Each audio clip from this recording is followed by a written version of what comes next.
And selecting will take to the flagpole for a special presentation. To continue a tradition that is uniquely Auburn, Nova will circle the stadium landing near midfield.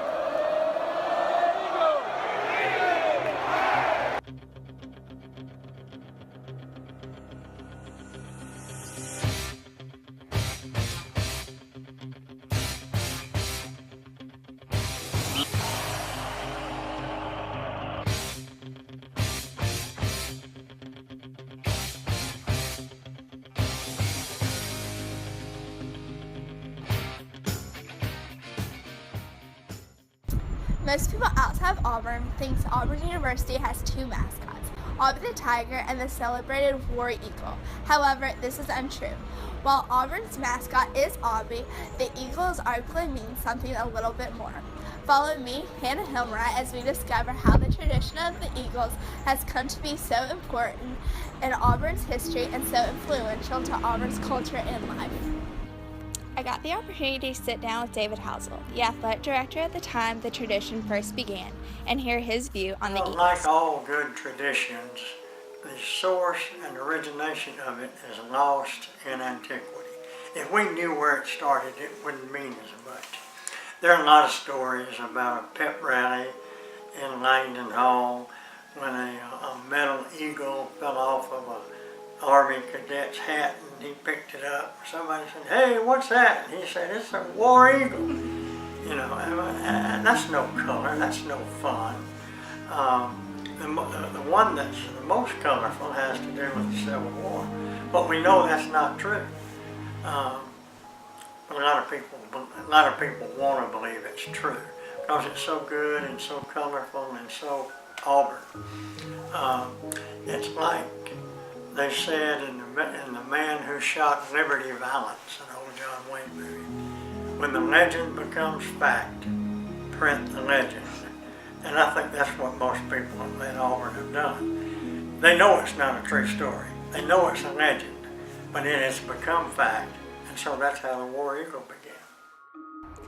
I got to travel to the Southeastern Raptor Center and meet with Marion Hudson, one of the Eagles trainers, and learn more about the training process. The tradition of flying the Eagles started in the year 2000. There has been a long history of Eagles associated with Auburn University going back as far as 1892. However, in about the year 2000, the staff here decided to go ahead and cut the Eagles loose.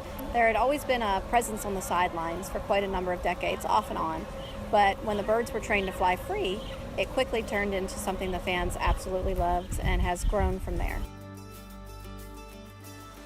In about 2000, Coach Tuberville, I was the athletic director at the time, Coach Tuberville came in to see me.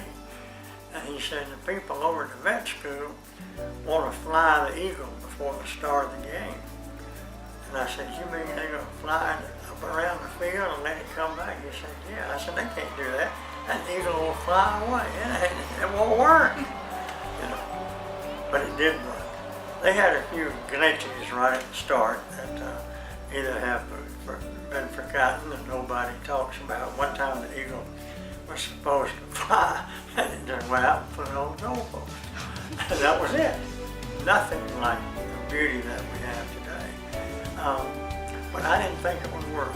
But I was wrong and I'm man enough to admit it. And quite frankly, every time I see the Eagle fly, I think, well, big boy, you were wrong on that one. We have two eagles that fly in the stadium. One is a bald eagle named Spirit, and one is a golden eagle named Nova. We got him actually from the Montgomery Zoo. You need certain permits to be able to breed any birds that are native to North America, including golden eagles. They got caught trying to breed their golden eagles, and that's illegal. So he was given to us, and that's why we're so lucky to have him. It's very rare to have flighted birds that are non-releasable, and he's non-releasable because he's what we call an imprint. And imprints are still wild. They can still survive in the wild on their own. It's more of a public safety concern as well as his. It means he's not afraid of people. So he's not afraid to hurt people. He's also not afraid to approach people, and that can easily get him hurt and other people hurt as well. It takes about a solid year of an eagle being consistent and trustworthy before we can definitely decide that they're ready for a game. I don't know that flying the eagle before the game affects the atmosphere at the game. Certainly it doesn't affect the atmosphere in the third quarter, the fourth quarter, probably not even the second quarter. But the flight of that eagle is what gets the crowd revved up. Once that eagle has flown, once the band is played, the fans are revved up, ready to go. And that eagle flight is the first step of what we hope will be a long, good, and wonderful afternoon in Auburn at Jordan-Hare Stadium. I can't say it affects the end of the game, but I think it affects the start of the game.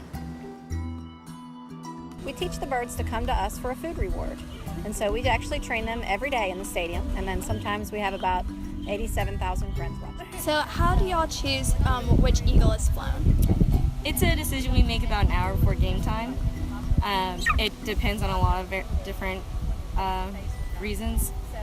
Food, for one thing, what we call it is priming, and basically just throwing a little piece out there and seeing if they respond really well to it. And another factor is weather. If it's really windy, sometimes there are even chances where we might not even fly them if it's too windy. It also depends on who's been flying lately. Or the event, Memorial Day, we will fly Spirit because he's a bald eagle and show our patriotism. Iron Bowl, it's probably going to be Nova because he is the official War Eagle. Even though Spirit does fly, he's not a War Eagle. But both birds will go to the games regardless, and once we make that decision, we attach telemetry and GPS on the flying bird, fly him, they both get fed on the field, and then we walk them both around the field 1 to 2 times. I don't mind flying in front of a crowd because we do hundreds of educational programs with these birds every year. And so just about every day of the week they're in a school with lots of elementary school students clapping and cheering. And so they're very desensitized. They're around people every day, so they're extremely tame. And so there's really no difference to an eagle between 100 people and 89,000 people. It's just people, and our birds don't mind people. And so they're definitely good flyers in front of a crowd. Despite what seems like a noisy distraction to us, it's just another day at work for them. We have Auburn. Other schools have mascots. I don't see the eagle, be it Nova or Spirit. I don't see the eagle as being a mascot. I see the eagle as being a symbol, a living, breathing symbol of all that is Auburn, the essence of Auburn. And when it flies around that field, it's special. It's special. It represents not only Auburn, but our country. Auburn people have never gotten used to it, and they never will, because of the magnificence of the flight. But it's interesting to see how other fans react to it. I remember we played Alabama here in 2001, and I was down on the sideline when the eagle flew. And I looked over at the Alabama fan, thinking they might be, They were up just as excited as everybody else. And when the eagle landed, they too were up cheering. Now, they weren't cheering for Auburn. I think they were cheering for the magnificence of that majestic bird.